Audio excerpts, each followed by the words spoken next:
A Stuart beam engine bought online.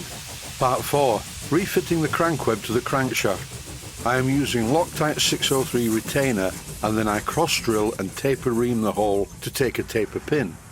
It is vital that these parts are securely fastened together, not as you see here with a drilled detent.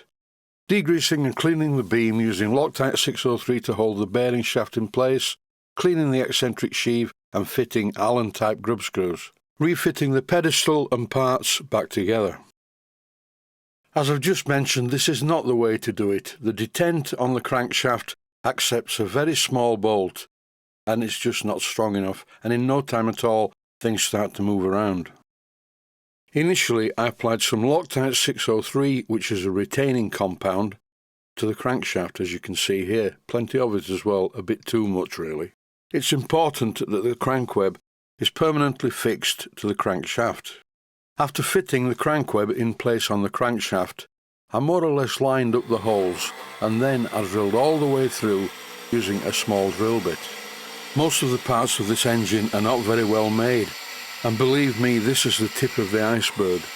I drilled all the way through the crank web into the crankshaft and out the other side.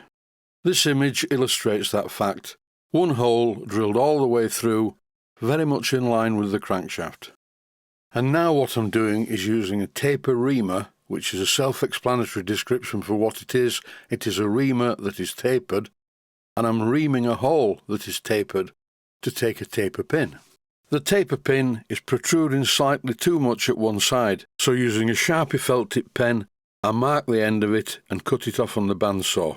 And after cleaning up the cut end on the belt sander, I tap it into place like this. I'm doing it over an adjustable spanner. And here you can see the taper pin firmly in place. Moving on now, it's time to work on the beam. This was upside down.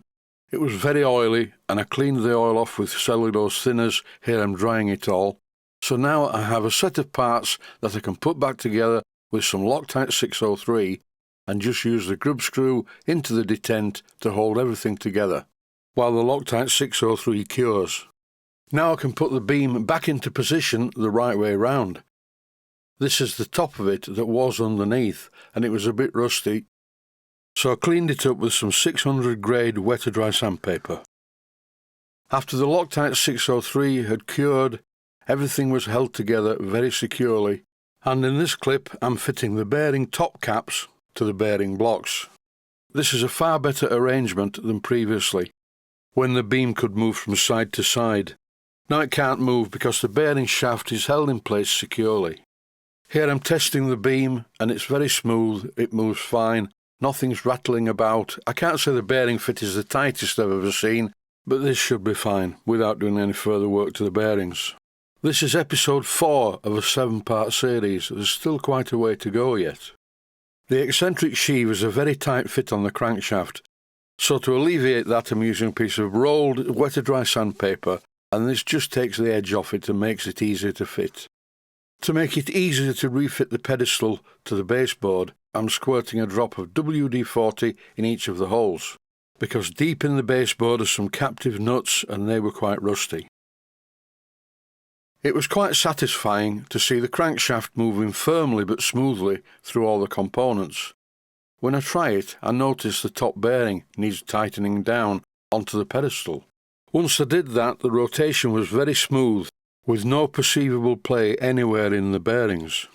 Here, using a large Allen key, I'm tightening the grub screw that holds the flywheel in place to the crankshaft. I fitted a 7/8 slot-headed machine screw to hold the pulley in place. Now it's time to apply a small amount of oil to every moving part around the crankshaft. This is very important, and once I'd lubricated the parts and rotated the flywheel, the whole thing felt a lot better. Over the years of making these videos, I've said many times, if you don't get the crankshaft right, then the rest of the engine won't be right either. Thankfully now, this crankshaft appears to be fine, which is more than can be said for some of the other parts. There's quite a lot more work left to do yet.